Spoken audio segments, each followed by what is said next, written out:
Do you want to go out to the workshop? Let's go out to the workshop. Come on. Let's go see. Are you coming? Okay. Let's see. Come on, Oreo. There you go. Let's see what we can fix here in the workshop today. So this is the pressure switch on my air compressor. It started leaking from the switch itself, and I tried to look on YouTube to find videos on how to repair it. Everybody said replace it. Being me, I'm the kind of person that says let's take it apart and see how it works. So we're going to do that, and I'm going to just walk you through step by step. First thing we're going to do is remove this cover that comes off just with that simple Phillips head screw, and we'll see what's inside. So once we get inside, we see where the extension cord is wired into the switch and the power cord to the unit is wired into the switch. You've got your on-off switch here that actually raises and lowers a panel to allow the contacts to work. This unit here is there's an offload valve, and it tells the switch when to come on and off automatically based on the pressure. In order to get to this and get this all off, we're going to have to disconnect that copper pipe.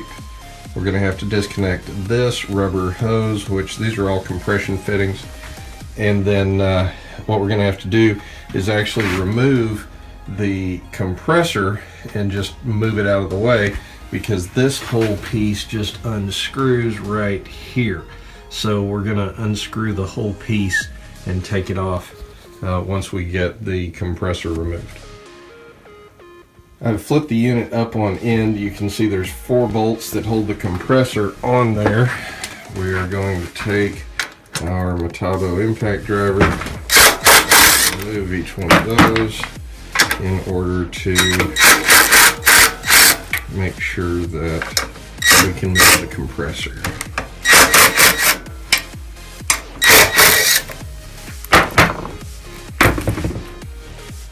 Now that I've unscrewed the bolts off the bottom of the air compressor, I've moved the air compressor over just enough where I can actually unscrew this piece. I've got a 1/2-inch wrench. I've actually unscrewed most of this.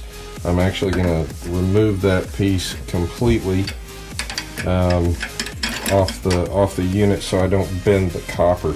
So I'm going to unscrew it from this part, and then I'm going to take that fitting loose as well. Once I get that loose, I'll take this fitting loose, and then I'll undo all the wiring. We should be able to unscrew the unit from the compressor and see what it looks like on the inside. I've pulled this piece loose, and if you notice, you've just got a simple brass fitting, and then that hose just kind of pops off the barbed connection right there. So we've got that loose. Now we will simply undo all of the electrical fittings. Yes, the unit's unplugged. So we get all that taken loose and dig into the interior. So I've got all the wires pulled loose and all the hoses pulled loose, and so now we are simply just going to turn this lefty-loosey and remove it from the air compressor tank, and then I'm going to put it into a vise, and we're going to see what it looks like on the inside. You can see from the sides the striker plates, and the way this is supposed to work is as the switch gets flipped down, those striker plates come into contact, and then as you lift the switch up, the striker plates separate so that when it's off there's no contact, obviously. So we're going to look on the inside and see what was leaking. Now I've loosened 2 of the screws. I'm going to loosen these last 2 here. We're going to see what happens when this all comes apart. It appears to have some pretty good tension on it. So I'm gonna see if I can't hold it while I take the rest of it apart. So once I got everything loose, this popped loose. So there was a spring in there that must have popped. I'm going to try to separate this piece and see what comes loose here. I must have gotten something else just went tink. So that's going to come loose. Wow. So that was a big mess coming apart. Those are just the set screws coming out of the top. But what we've got here is the striker plates are all mounted on the inside of the piece. And then this jumbled mess of plates and springs that look like they were all tensioned in there. So I'm going to see how that comes apart further. Okay, so there's that piece. This looks like a diaphragm piece here that was holding these two units together. That's probably the result. That's probably why we're leaking air, because we've got some corrosion around here, and this diaphragm piece looks like it's pretty tattered. So we're going to see if we can't clean that up and remount it. So I've cleaned this up as best I can with a wire brush. I wiped down this diaphragm piece as best I could, and we're going to remount that and then see if we can't reassemble this switch, which could take some creative rebuilding. So I've figured out that this piece, which is actually broken there on the tip, slides in this little slot right here, and it appears to be a holding mechanism that actually removes and replaces the contacts when the switch is turned on. So we're going to slide that on down into place. Oh, it goes this way. We're going to slide that on down into place, and I guess in order to mount that, what I'm going to have to do is kind of hold that in there with a rubber band so it doesn't fall out while I'm trying to reassemble it. The other thing that I have to remount is this spring right here, which drops down into that socket behind a set screw.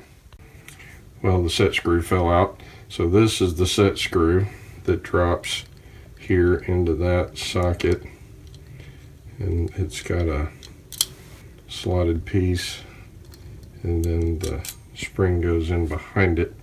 So what I'm going to do is take a rubber band and hold all that together while I reinstall it.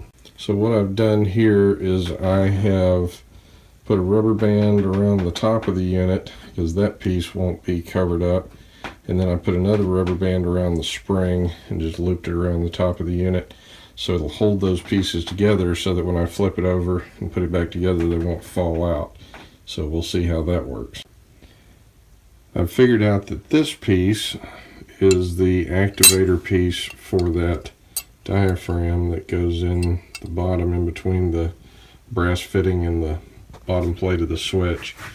And then this piece has a spring attached to it which appears to hook to this little nubbin right there. I can't get that to connect while it's disassembled. So what I'm going to do is I'm going to take a little string, hook it to the end of that spring, and then once I get it all reassembled, I'll pull the spring through and attach it to this little piece right here. So I've got my string attached with a little loop on the end of that hook. I'm going to take my rubber banded switch piece and slide it down on top here, and then we're going to try to put this little switch piece is just loose, that just hangs in there, but once you get it in, it's held together by the tension of the unit being held together. So we're going to duct tape that on there until we get it put together, and it should be held together with tension. All you naysayers out there that don't believe in duct tape, well, here's another used for duct tape, number 5610. I just rolled up a little piece of duct tape backwards, and it's holding that switch on until I can get this all screwed back together. So it took a little bit of shifting and adjusting, but I've managed to pin these two screws in the unit, and this piece is sticking up because of this tension on this spring. So once I've got these pinned, now I'm going to use these two screws to push down on the unit and tighten it down real good. Then I'll come back, pull my little string here, and attach that spring. So my string trick worked. I just pulled on it long enough to get my little hook on there. I'll just take a pair of scissors and cut all my rubber bands and strings. Then we'll reattach it to the unit and see if it works. So I've got the unit reinstalled. I have to turn it off. And we're going to rewire it and see if we can't get it to kick on. Alright, so we have plugged it in, and I think that little button on top is a reset button. So we're going to turn that on, and then